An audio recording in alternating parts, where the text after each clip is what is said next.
It was a quiet Sunday, the kind where you pretend the stillness means peace, not avoidance.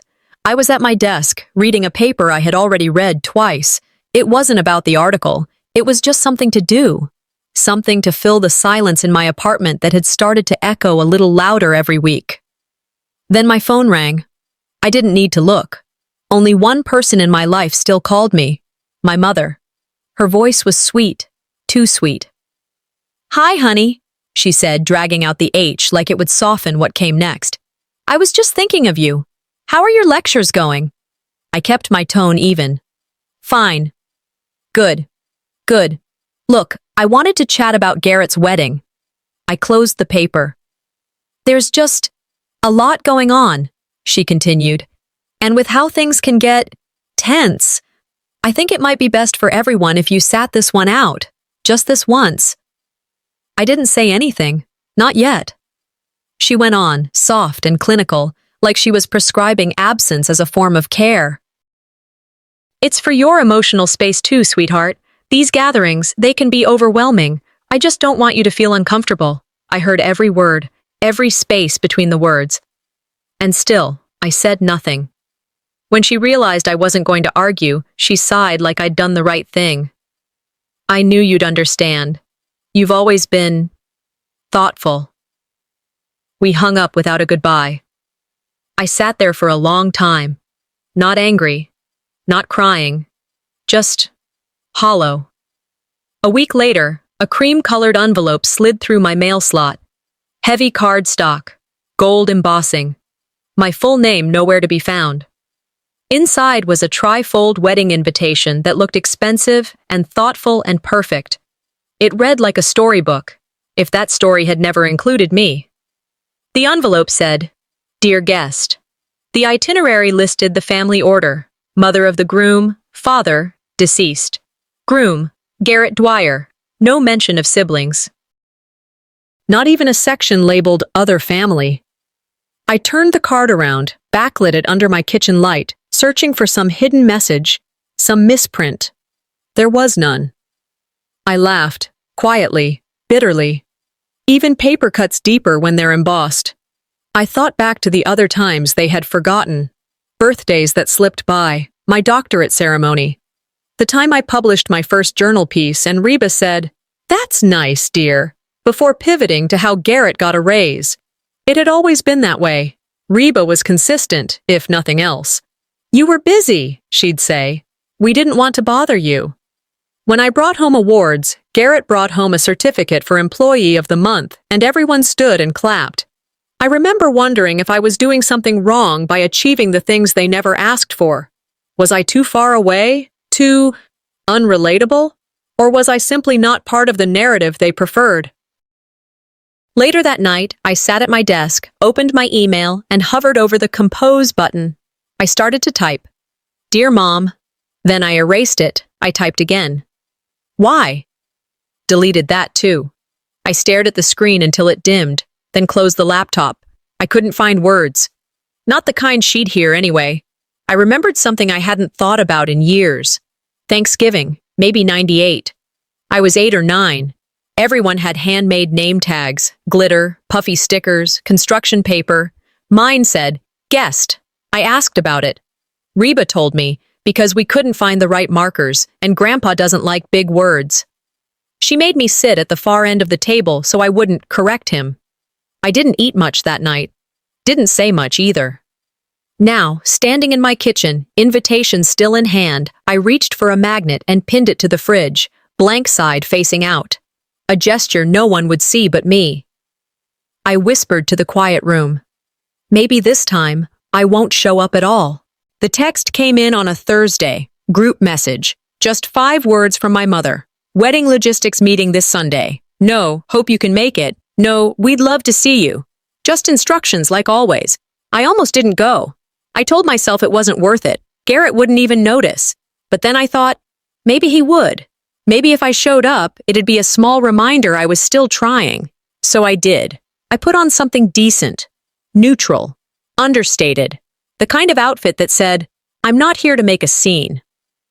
When I pulled into the driveway, the porch light was already on, even though the sun hadn't fully set.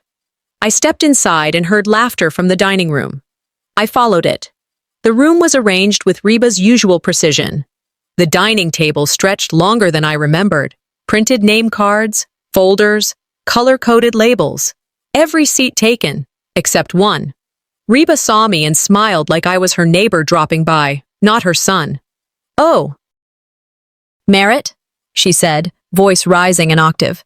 "Wasn't sure if you'd gotten the text. We're almost finished." "Almost finished?" Garrett looked up, smiled weakly. "I thought you wouldn't come." There was no chair for me, no folder, no space cleared. Reba pointed to the hallway.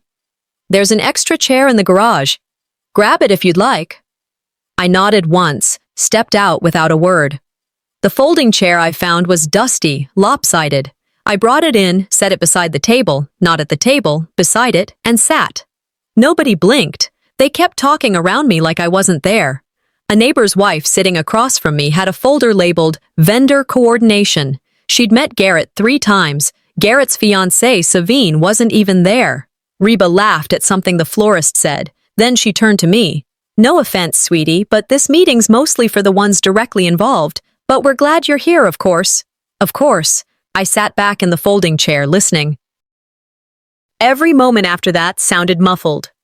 Reba controlled the whole room. The seating, the lighting, the music list. She walked through her vision like a wedding planner on a mission. "String quartet for the entrance," she said. "Not that jazzy stuff Savine wanted." Garrett chimed in softly. "Maybe we can blend the two?" Reba didn't look at him. "This is about harmony, Garrett. It's not about blending chaos."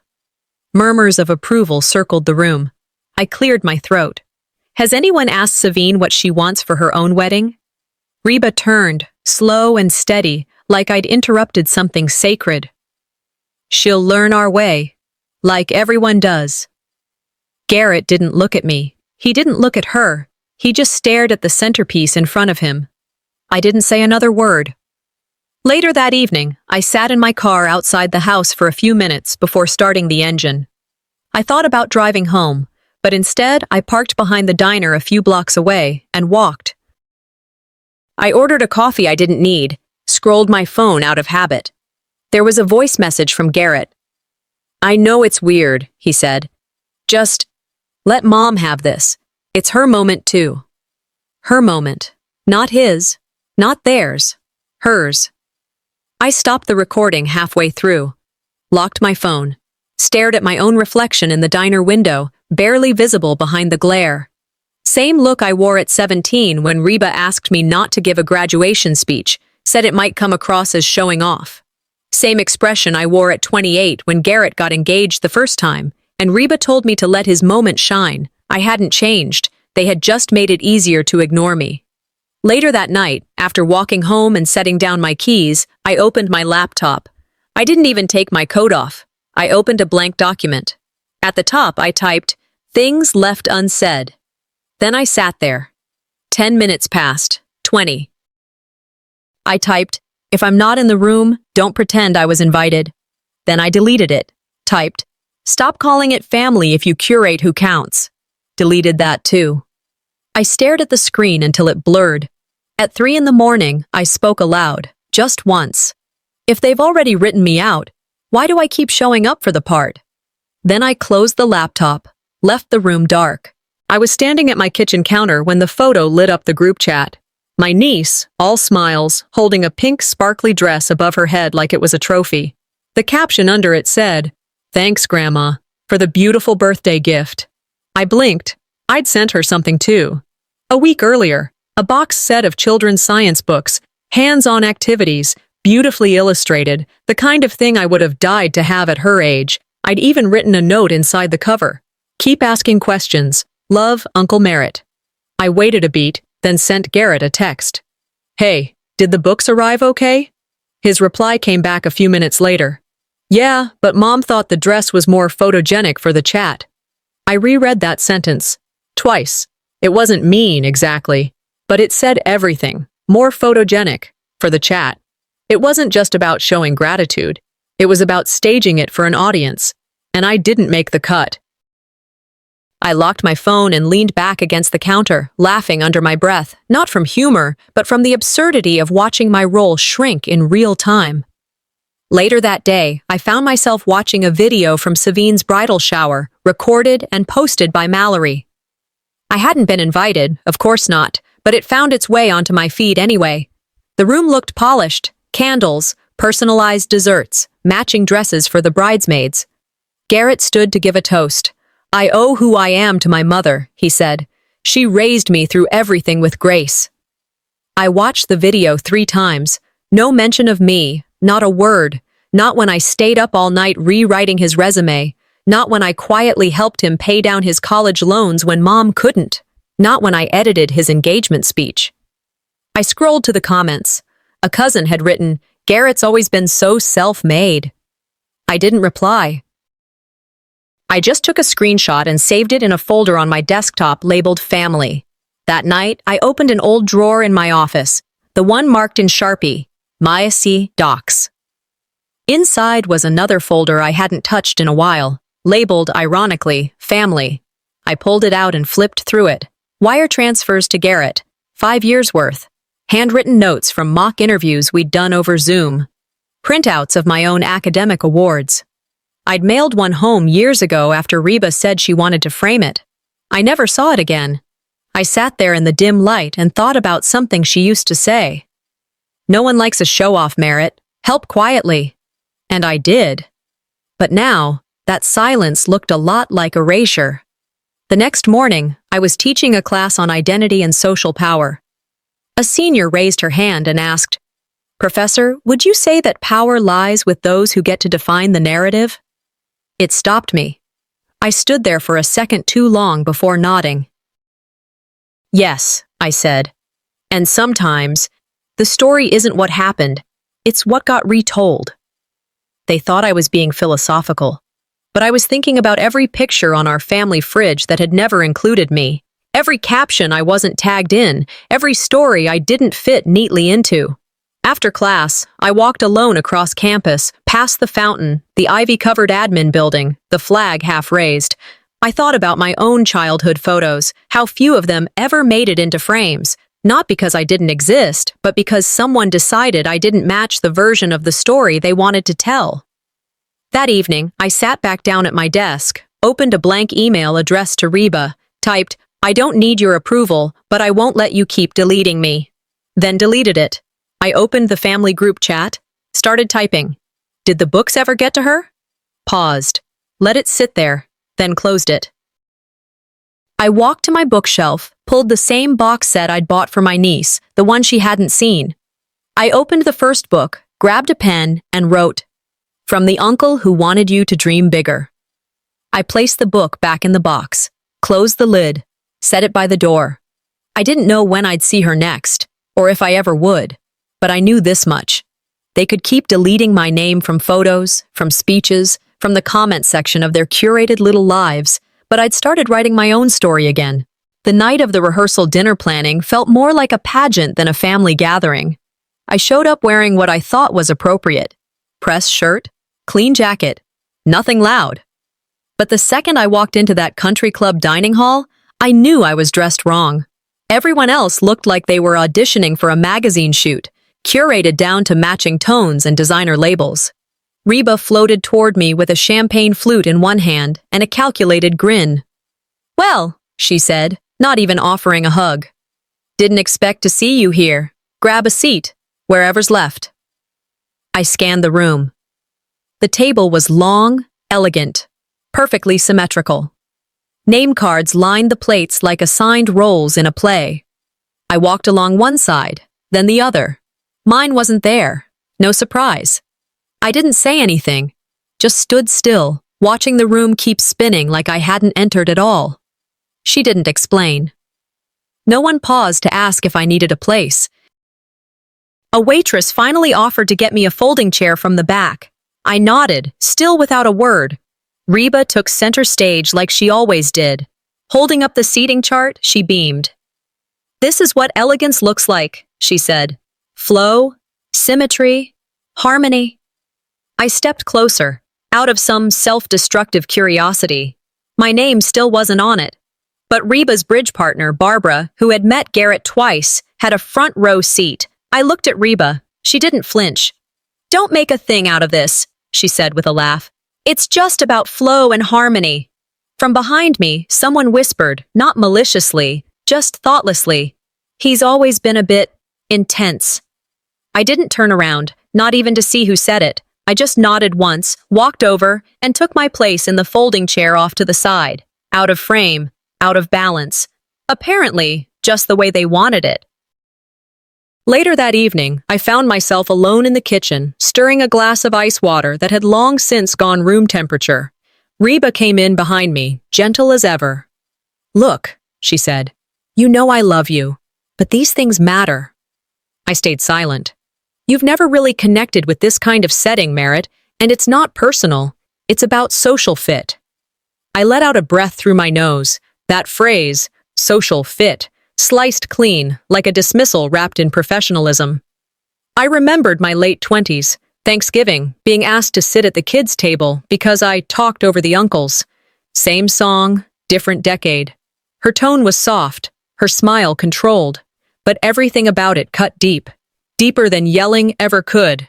I left the kitchen and stepped out into the night. The parking lot was half lit, a single street lamp flickering overhead.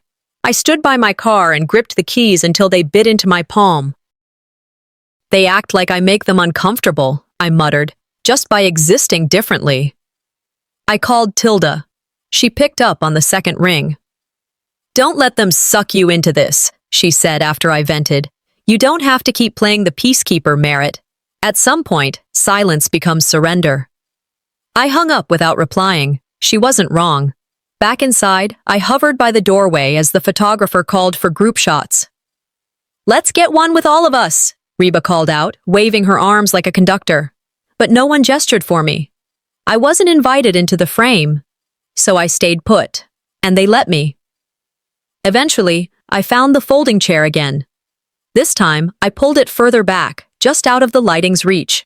I watched them laugh and plan and pose, watched Garrett smile on cue, watched Reba adjust napkin folds like they were sacred scripts. I pulled out my notebook and wrote one line. This time, they didn't forget. They planned around me. The pen hovered above the page for a moment. Then I underlined it. This wasn't about an event anymore. It was about reclaiming the space I had been taught not to occupy. It started with me checking my email late at night, same as always. I was halfway through grading a stack of midterms, looking for a reason to stop. I clicked over to my inbox and noticed a thread I hadn't seen before. Subject line: Savine's ceremony notes. It was dated 2 weeks earlier. Strange. I clicked it open. The message was warm, thoughtful, respectful. She'd asked for my opinion on the ceremony structure, how to blend formal with personal. She even referenced a book I'd once assigned in one of my lectures, but something felt off. The email was marked, read, but not by me.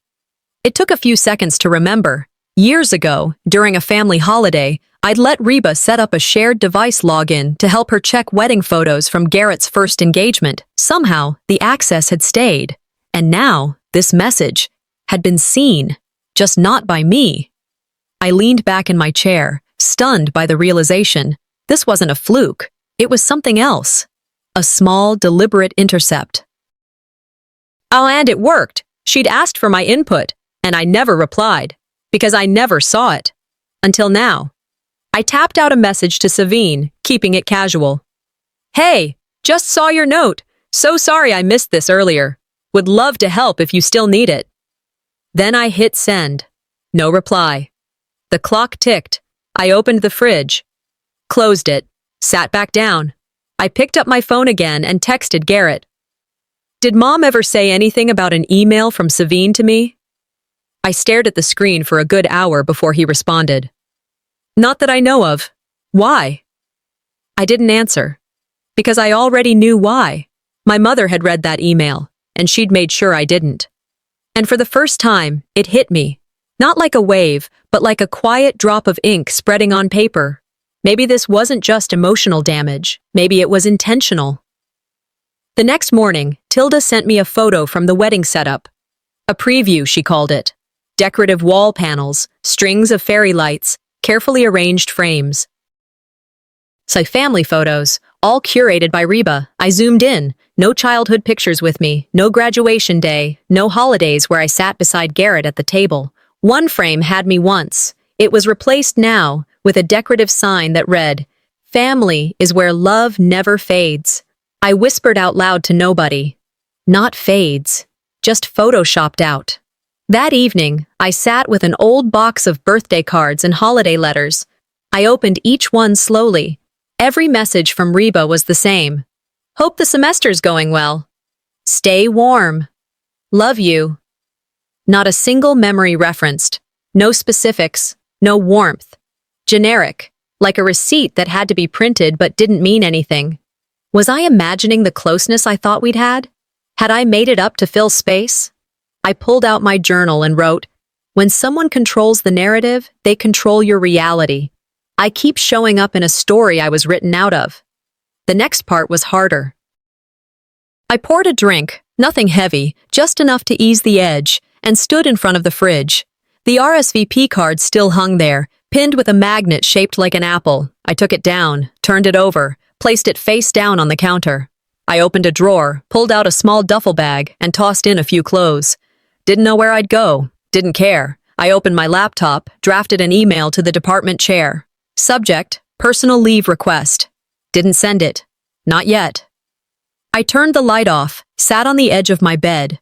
In my hands was the children's book I'd picked out for my niece, the one I knew she'd never receive, not unless I handed it to her myself. I didn't cry. Didn't even blink. I just sat there, still. One thought moved through me, slow and steady, like water through pipework.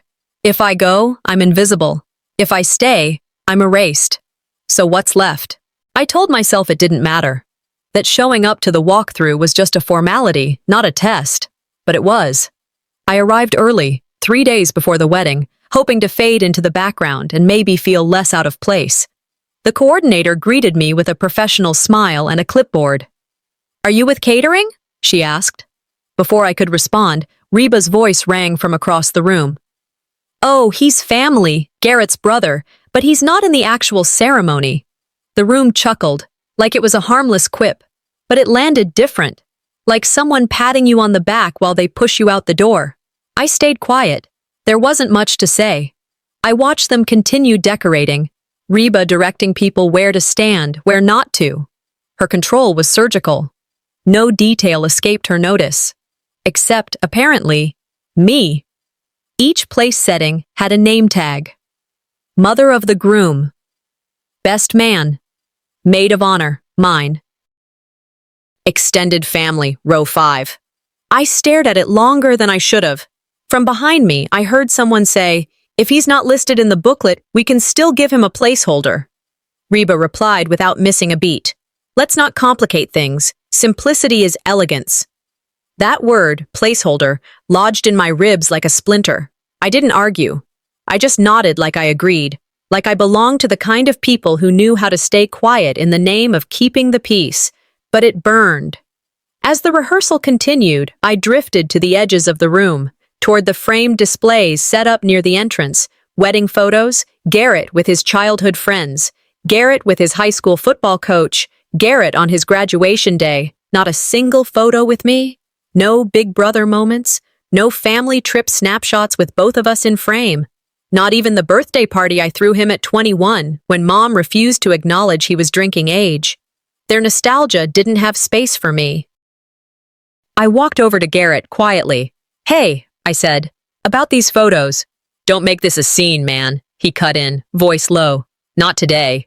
I nodded again, smiled. That kind of smile you wear when the room is glass and everyone's watching you drown. I found a seat near the back and folded my hands. Then someone approached. A guest. From Savine's side, maybe. I hadn't seen them before. "Sorry," they said, smiling. "I don't think we've met. Are you part of the staff?" I exhaled slowly, looked them in the eye. "I'm the brother." They blinked. "Oh, you're the professor, right? Wow, no one mentioned that." It hit me harder than it should have, and not because they didn't know, but because someone made sure they didn't. That was the moment, the one that cracked the whole thing open. Not anger, not even pride, just grief. Grief for how much I'd let slide, how often I'd let them write me out, just so I wouldn't be the one who disrupted their perfect picture. I didn't say anything else, just nodded again, walked out of the venue without needing to be noticed. Back at my place, I sat at my desk, opened my website's bio page, typed a new line, raised in silence, learned how to speak anyway. Then I opened a Word document, took a blank card from my drawer and typed out a name tag. Professor Merritt Dwyer, front row. I printed it, folded it clean, slid it into my jacket pocket. I didn't tell anyone, didn't send a dramatic text, didn't call Reba or Garrett, because this wasn't about fighting anymore. It was about walking in, fully present, without needing anyone to make room. I stood in front of the mirror, straightened my collar. They wanted placeholder, I said out loud. They're getting presents. I took my time getting dressed that night, not out of vanity, but intention. Dark blue blazer, open collar, polished shoes, not flashy, just deliberate. No one asked me to come early, and I didn't. I arrived exactly on time for the rehearsal dinner, walked into the room like I belonged there, even though I knew they'd prefer if I didn't. A few heads turned. No one waved, no one rose. I walked to the front table, pulled out the folded name card I had printed at home, Professor Merritt Dwyer, placed it down in front of an empty seat and sat. Quietly, deliberately. Reba noticed. She didn't say a word, just adjusted the flower arrangement near me, like I was furniture she didn't pick out but had to live with for the night. Garrett looked over, gave me a half smile, then looked away. Nothing new. I poured myself a glass of water, folded my hands in my lap, and waited. Savine stood to speak after dinner. She thanked everyone. Her voice was composed but warm.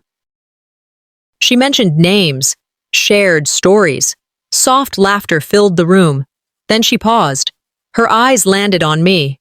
And to Professor Merritt Dwyer, she said, your lecture on family systems and social narrative helped me understand my own upbringing more than any therapy session ever could. Thank you. The room went still, dead quiet.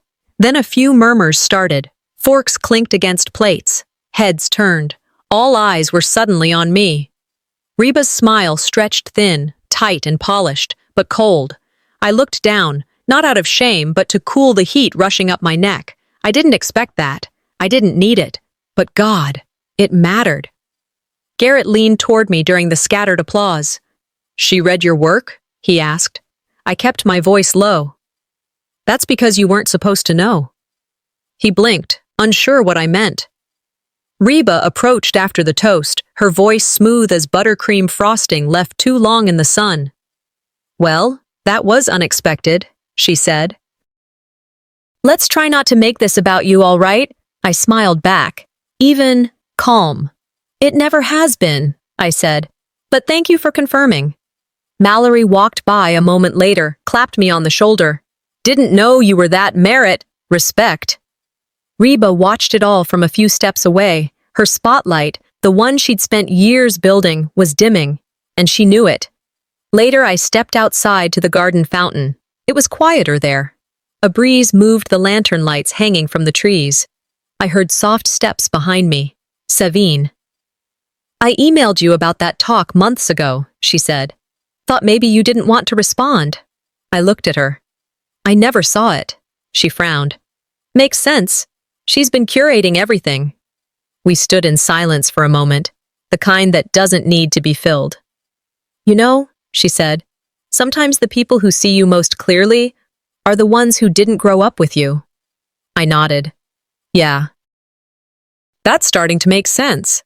She smiled, then left me alone again. Back at home, I sat on the edge of my bed, still in my clothes. In my hand was the name card. I stared at it for a long time. I didn't cry, but I breathed differently. For the first time in a long while, I didn't feel like an imposter in my own skin. I opened my notebook and wrote one line. You don't have to scream to be heard. Sometimes all it takes is someone saying your name. It wasn't forgiveness, it wasn't reconciliation, but it was something, and it was mine. I arrived just before the ceremony, early enough to be ignored, but late enough not to be asked to help. The venue was glowing. White chairs lined up like soldiers. Soft music played over the speakers, one of those classical playlists Reba always called tasteful, but not showy.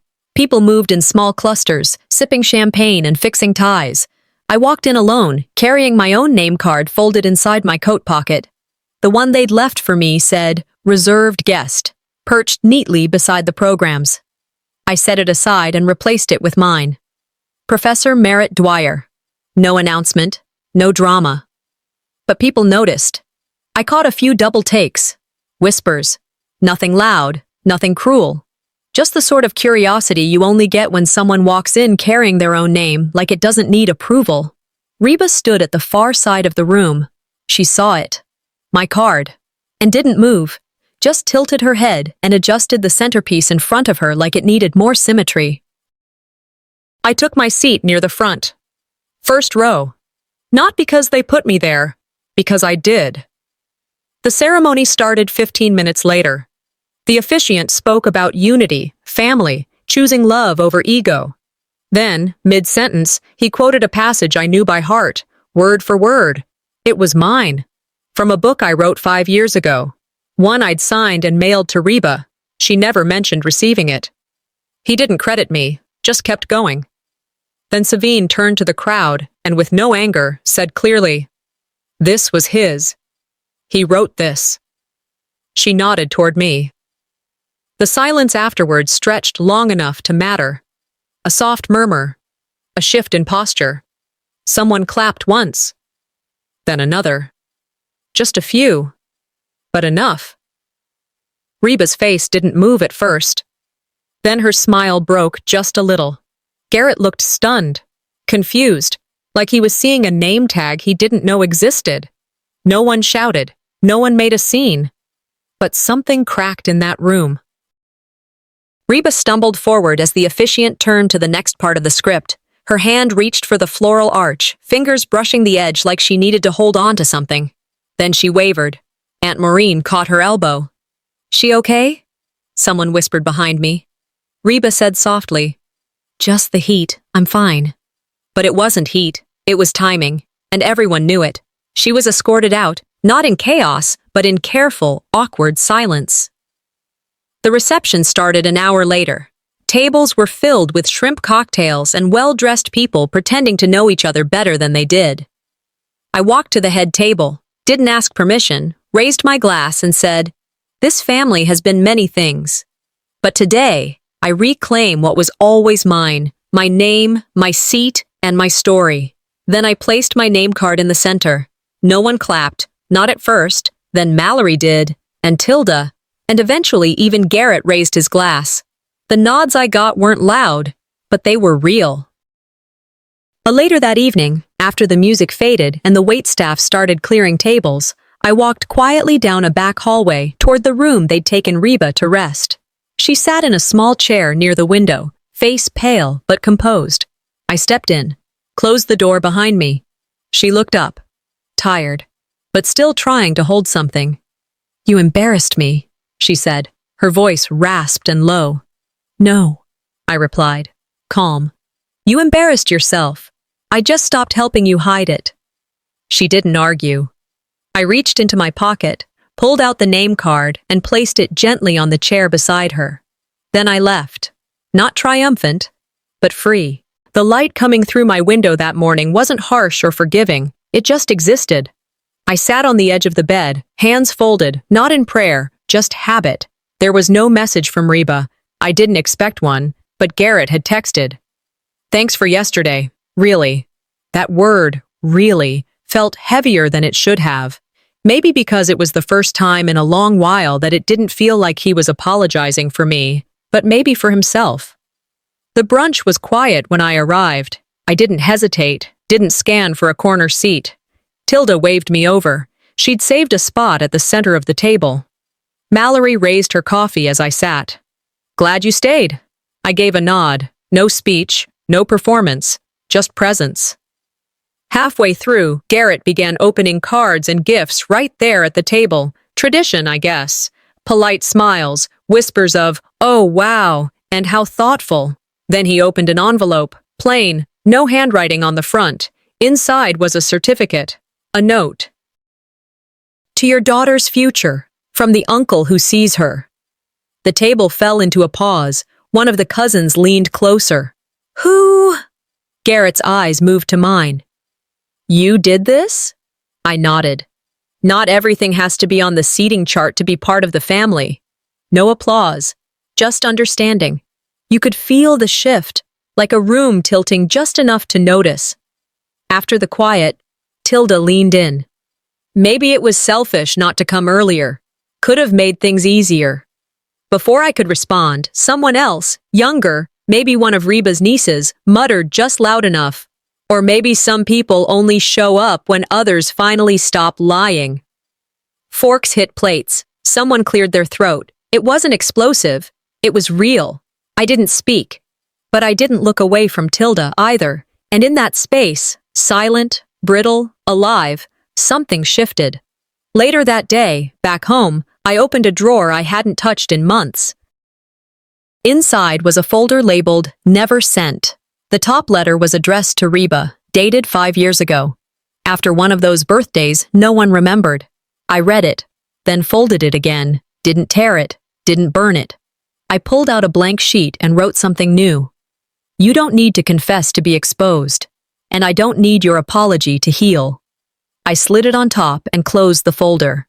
Done. That afternoon, I visited the park where my niece liked to play. She ran toward me, arms open, that squeal of joy only kids can summon without thinking twice.